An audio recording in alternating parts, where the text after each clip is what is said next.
Okay guys, today I want to tell you about one of the biggest travel mistakes I've ever made, and it wasn't missing a flight or booking the wrong hotel or even getting scammed. All I did was turn on my phone. Okay, so this story goes back quite a long way. Back in 2010, I was in my early 20s and I did a trip with 3 of my friends to Central America, which I knew nothing about, by the way. Didn't do any research before I left.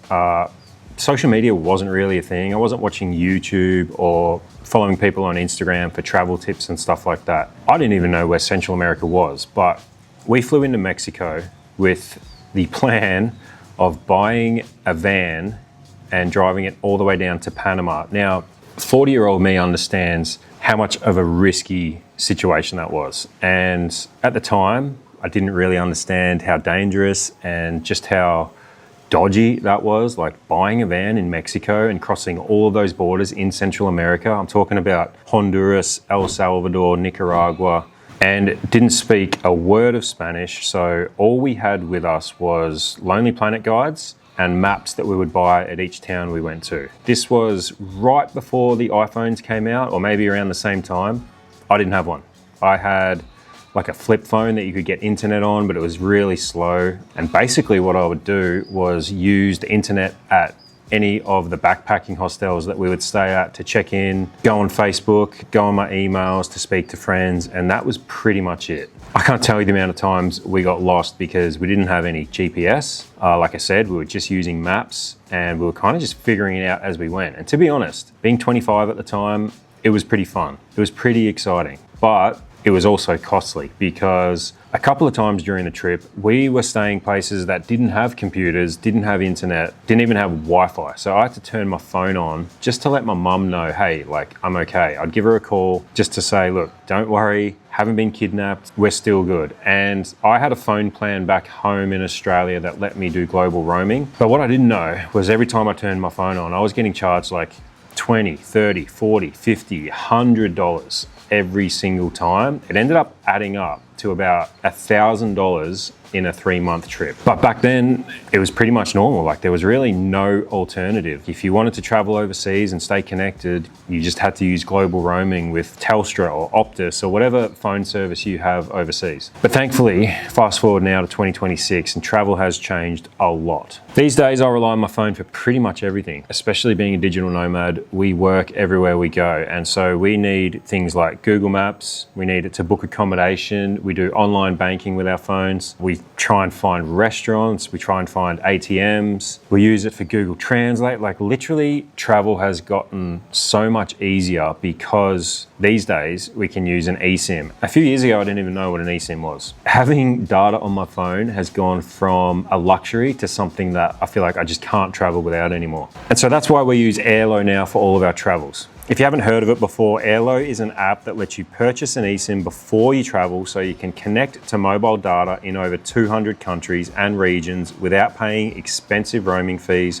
or searching for a local SIM card when you land. Honestly, if I had Airalo back in 2010 when we were traveling, it would have been so much easier. But part of me kind of is happy that I was able to travel before all of this technology. So let me show you how easy it is to get started with Airalo. All you do is open up the app, search for the country you're traveling to, or if you're visiting multiple countries, they also have regional plans as well. So if you're traveling all through Asia, you can just buy an Asia eSIM. Choose the amount of data you need, purchase your eSIM, and then follow the instructions. It's pretty much that simple. It just takes a couple of minutes. Then once you arrive at your destination, you simply activate the eSIM and you're connected. You're ready to go. There's no airport SIM card queues, no hunting around shopping centers trying to find a mobile phone shop, and no swapping physical SIM cards. Your regular SIM can stay in your phone while using Airalo for data. So you can still keep your normal number if you want. And one of the cool parts is if you run out of data, they will send you a reminder to your phone and you can just top up in the app. You don't have to purchase a brand new eSIM. So we've been using Airalo for a little while now, and it's become one of the apps that I just install before we're going anywhere. And for me, it just removes all of the unnecessary stress because I know I've got it ready before we leave. And that's come in super handy because lately we've been traveling and landing places later at night, and I can order an Uber straight away from my phone. I don't have to worry about being connected, and I can follow the maps while we're in the Uber to make sure we're going to the wrong place. Trust me,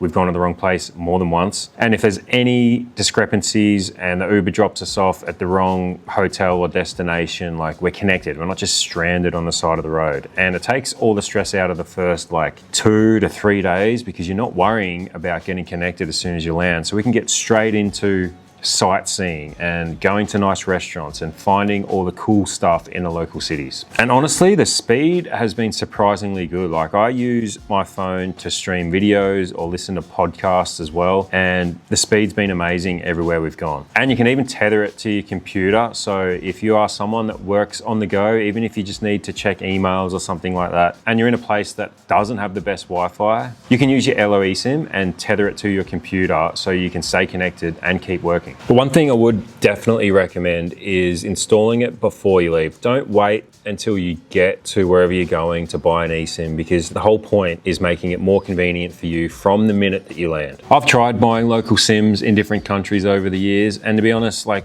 sometimes, yeah, it's not too bad. It can be easy, but sometimes it's really difficult. You got to go into a phone shop. Usually you have to bring your passport or something like that. And then in places like Bali, you even have to register your phone. So you have to pay like a foreign tax just to use your phone in the country. And sometimes this can take like a whole morning just getting set up with data. And for me, honestly, like time is everything. Like we're super busy as it is with filming content, working and looking after our daughter, as well as making travel plans. Like I just don't need one extra thing on my plate when we're traveling to a new place. So for me, that's worth it and it pays for itself. It's funny looking back on that trip now, we were just using paper maps, Lonely Planet, and pretty much asking people for directions and trying to figure out the language on the go. If we had this technology like an Airalo eSIM, it would have made things very, very different and probably would have saved us a ton of time. But I'm still glad we did it. So if you've got a trip coming up and you want to stay connected, I definitely recommend Airalo. We give it 5 stars. All you need to do is download the app. You can use our link in the description or the QR code on the screen. But if you're going to buy an eSIM from Airalo, make sure to use code Lloyd and Mandy because you're going to get 15% off your purchase. Safe travels, and we'll see you in the next one. Cheers.